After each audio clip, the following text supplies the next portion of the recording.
안녕하세요. 58년 개띠 할미입니다. 51년이 지났는데도 아직 잊히지 않는 일이 하나 있습니다. 제 고향은 경남 함안입니다.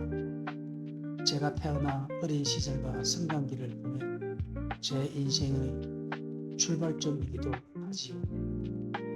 고향에는 즐거운 정겨운 추억도 많이 있지만 오랜 세월이 지나도록 잊히지 않는 아픈 기억이 하나 더 남아 있습니다.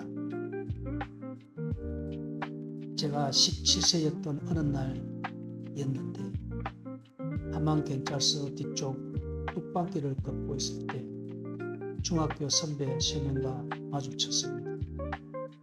그런데 저는 아무런 이유도 모른 채 그들에게 맞았습니다.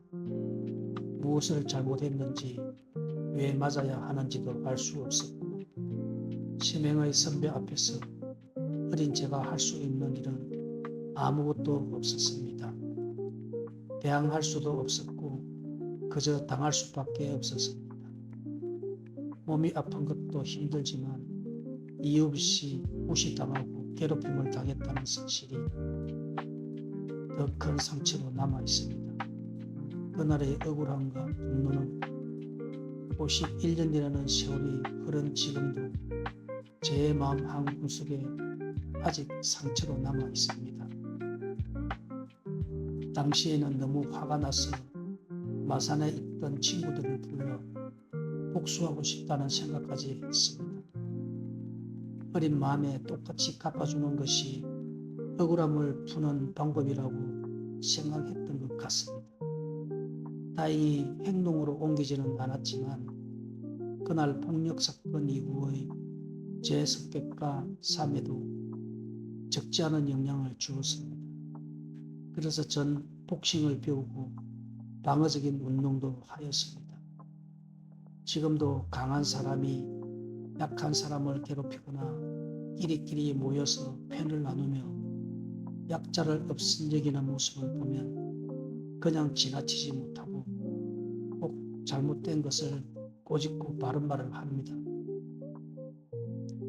맞은 사람의 몸에 난 상처는 시간이 지나면 나을 수 있겠지만 마음에 남은 상처와 기억은 생각보다 아주 오래오래 갑니다. 때로는 수십 년이 지나도 그날의 억울함과 모욕감이 다시 떠오릅니다. 그날 절 괴롭힌 그들은 자신들이 했던 일을 기억하지 못할 수도 있겠지만 맞은 사람인 저는 뼈에 사무치도록 51년이 지난 지금도 그날을 기억하며 생각하고 있습니다. 가해자에게는 잠깐의 장난이나 대수롭지 않는 일이었을지 모르지만 당한 사람에게는 평생 지워지지 않는 큰 상처로 남아있겠죠. 저도 오랫동안 그들을 미워했고 참지 못하는 분노도 있었죠. 생각할 때마다 화가 정말 많이 나고 언젠가는 받은 만큼 갚아주고 싶다는 마음도 있었습니다. 그러나 이제는 그 분노만을 품고 남은 삶을 살아가고 싶지는 않습니다. 그날은 없었던 일로 만들 수도 없고 상처를 완전히 지울 수도 없는 일이기에 답답한 마음입니다. 그 일을 겪은 후 지난 날들을 돌아보니 마음의 상처를 남기는 일들이 얼마나 무서운 것인지를 알게 되었습니다. 그리고 진정으로 강한 사람은 자신보다 약한 사람을 괴롭히는 사람이 아니라 약한 사람에게 먼저 손을 내밀어 줄 수 있는 사람이 참된 사람이고 인간다운 모습이라고 저는 생각합니다.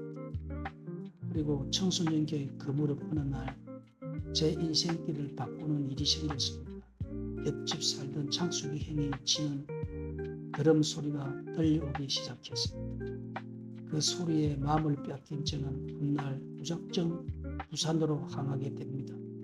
그리고 그곳에서 음악을 배우며 제 인생의 또 다른 황홀한 세상을 만나게 됩니다. 돌이켜보면 아픈 기억과 새로운 꿈이 같은 청소년기에 시작된 셈이지요. 오늘은 그 중에서도 51년 동안 제 마음속에 남아있던 아픈 기억 하나를 꺼내 보았습니다.